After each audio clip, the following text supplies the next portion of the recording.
hal menarik barangkali yang mau saya analisis. Cerita yang juga menarik tapi sangat berhubungan. Yang pertama adalah gerakan Adili Jokowi. Gerakan untuk mengadili Jokowi itu makin menguat. Dan pada saat yang sama ada ucapan terima kasih yang disampaikan oleh Pak Prabowo kepada Jokowi di acara Partai Gerindra. Dari yang pertama dulu lah, yang soalan bagaimana ucapan terima kasih itu terjadi. Sesaat setelah ucapan terima kasih itu disampaikan oleh Pak Prabowo, lalu Pak Prabowo menyampaikan bahwa Pak Jokowi juga ikut membantu proses pemenangan beliau. Seketika saya lihat banyak sekali DM, banyak sekali Instagram, lalu kemudian di banyak media sosial itu mengatakan artinya dirty vote benar dong. Karena kemudian bahasa yang disampaikan dirty vote adalah Jokowi terlalu banyak cawe-cawe dalam proses pemilu kemarin. Bisa jadi juga untuk kemenangan anaknya yang memang berpasangan dengan Pak Prabowo. Kemudian ketidakseriusan penyelenggara, lalu kemudian ada juga yang berkaitan dengan penempatan orang-orang tertentu, lalu kemudian menggunakan aparatur tertentu untuk membantu pemenangan. Dan yang paling besar yang banyak kita bahas juga sebenarnya adalah betapa tidak netralnya Pak Jokowi di dalam proses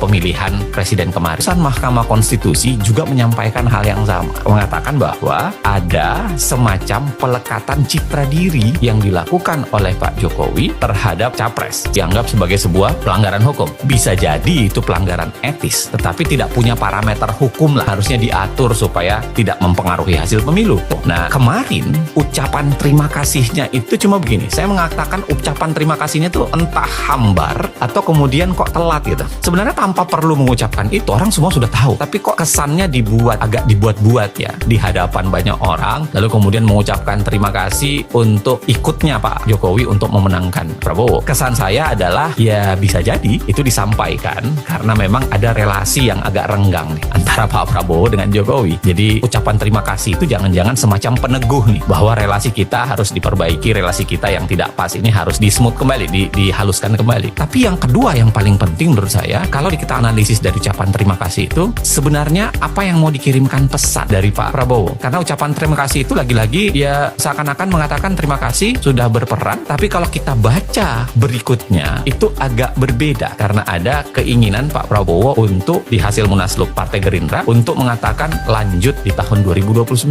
Kita semua nggak tahu apa perjanjian yang dibuat antara Prabowo dengan Jokowi. Kita nggak tahu. Wallahu alam, saya tidak merasa menjadi cenayang yang bisa tahu. Tetapi dengan penegasan 2029 maknanya bisa banyak. Jangan-jangan ya cukup sekian. Terima kasih untuk 2024, tapi 2029 kami akan bertarung sendirian. Jadi ada banyak kemungkinan di balik ucapan terima kasih itu sebenarnya.